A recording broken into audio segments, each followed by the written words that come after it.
that affects the steering of the car. Same for Bryce Forward, only his was wilder, and it's actually punched the fence. Right rear corner of the car's going to need some attention. Hopefully they got away with it with the rear wing. What a surprise packet he proved to be in Armour All qualifying. The tradie entry, number 56, he was on the second row of the grid P3 in Western Australia when we were there a few months ago, and he did a great job, but things didn't work so well, and he's made a mistake down there at 1. Oh my goodness. You know what? I'd rather see a young bloke do that than not try hard enough. Yep. And that is, you spoke about it earlier, the decision to when you put your foot on the brake at 270 kilometres an hour is very, very difficult to do. So he's done a 22.45 in the first split to be the fastest man so far. And in fact, he's gone on with it in Sector 2. Will Davison might be on target here for another Armour All pole in 22. This is going to be a really low 5. This is an exceptional lap so far by Will Davison. Did he get it onto the straight well enough? This is going to be so close to a 5-0. A 4.95. Wow. A 4.95. Well done. That's a new record. Willie ducked down the inside. He He'll thought have a about look. it, and Will was onto it and drove down the inside. That makes him slightly slower on exit, but it doesn't matter. He's got it covered. For his first win of the 22 season, Anton De Pasquale victorious in Darwin. Awesome. Good job, guys. From Will Davison. Northern Territory, the Honourable Natasha Files, MLA. Ladies and gentlemen, your race 16 Merlin Darwin Triple Crown podium. And now for some celebrations.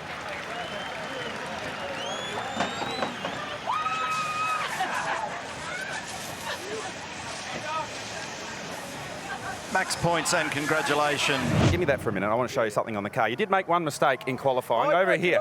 Come down here and have a look at your car. Look at what you've done to your car. Huck, jump around here. When you backed out for that second run, mate, you went straight into the Armco, damaged the car. Ben Croak was standing right next to me, shaking his head. Is that the hot ticket to getting a lap around here, mate? Full NASCAR spec, I think, just push the rear bumper in. But I was actually watching Anton's right rear because we were very close. So I was studying that and they were pushing me back and I felt a bit of a bump. And as I left the lane, actually all I was thinking was, oh, I hope I haven't damaged the rear quarter. But anyway, yeah, it was a bit silly. Good job, mate. Well done. Good luck to Savo. I was getting pushed. Mate, we saw you down there in the grass in qualifying too there. Run us through what happened. It's like an ice rink, and it's probably the clumsiest nudge of the so bad. And then it stalled because I was locked, and then I had no power steering, and it just went in. And I don't know. I've had some big crashes, and I've had nothing ever stupider than that. So that was weird. He was having a sniff on to go on the outside at turn 5 to displace Reynolds into the hairpin. He didn't get away with it. A car rotating violently in the middle of turn 6, and it's clean bowled and skittled about 4 or 5 cars. Now, I think it was a WAU car that I saw rotating initially, or it might have been Courtney. Boards and flags. Safety car will be deployed. Massive damage to Courtney's car. I caught it out of the left side of frame. There was a car rotating on the grass in the braking area into the hairpin. So the BP Ultimate safety car has been deployed. That car, an awful mess. So it, in fact, might have been this car that I saw and not a WAU car. Just caught a glimpse of colour. Wow, that's a violent incident up there in the braking area. There's always congestion on the opening lap here. A lot of it at 1, 5 and 6.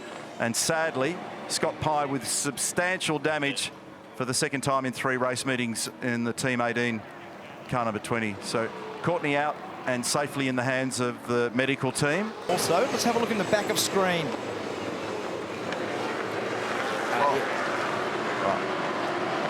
Okay, so James has gone off the road and then literally lobbed into the pack and skittled a bunch of other cars, including Randall and Pye.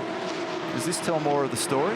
But I think what's happened is it's so wet because of the moisture on the grass. Race has been suspended.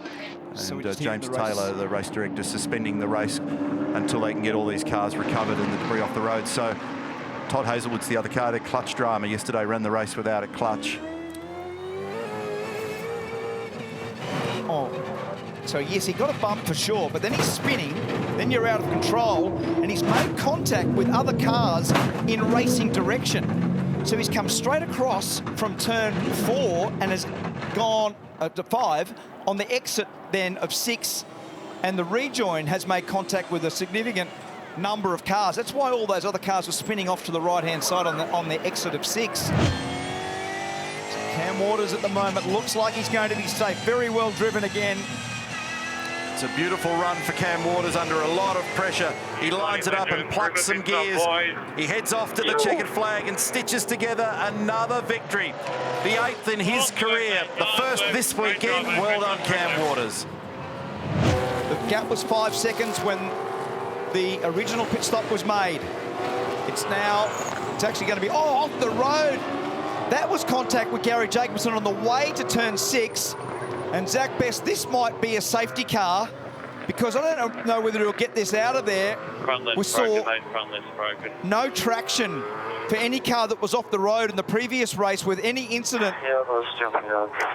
Meanwhile, Will Davison has just set the fastest lap of the race. This is how it's come about. Garry Jacobson around the outside of the wild card, Zach Best. They're rubbing against each other. They're playing dodgem cars on the way out of 5 to 6. Garry wheels him over to the right. He ends up in the grass, no control, gives the guardrail a bump and ends up down at the end of the tyre wall.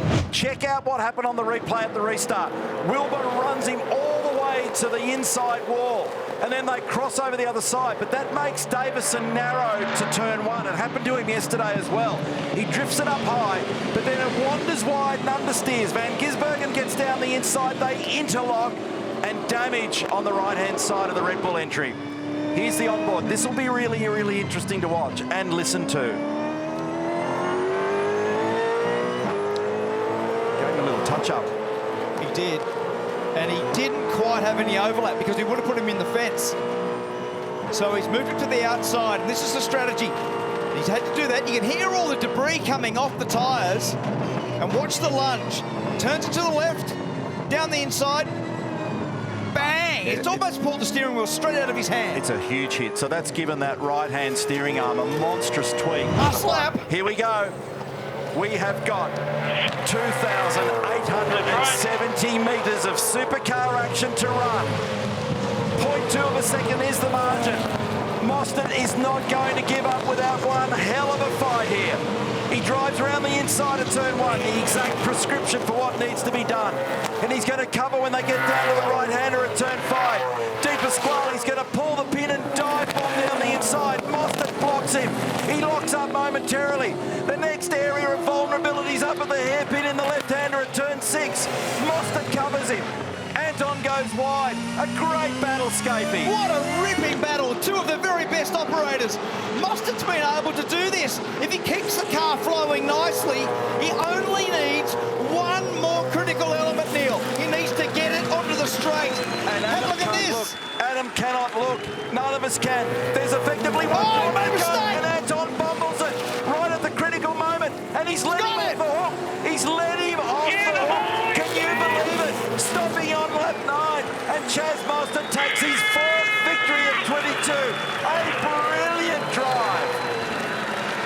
Wow, what great strategy by that team. Perfectly executed by this young man. That was an unbelievable performance. Request a burnout, mate. Request a burnout for that. Request a burnout. You can do burnouts till Christmas, Chaz. Ryan Walkinshaw celebrating. The boys and girls of the Walkinshaw Andretti United team celebrating. What an afternoon of the very best example of what supercars can deliver. His 20th career win, Neil, and he will remember that one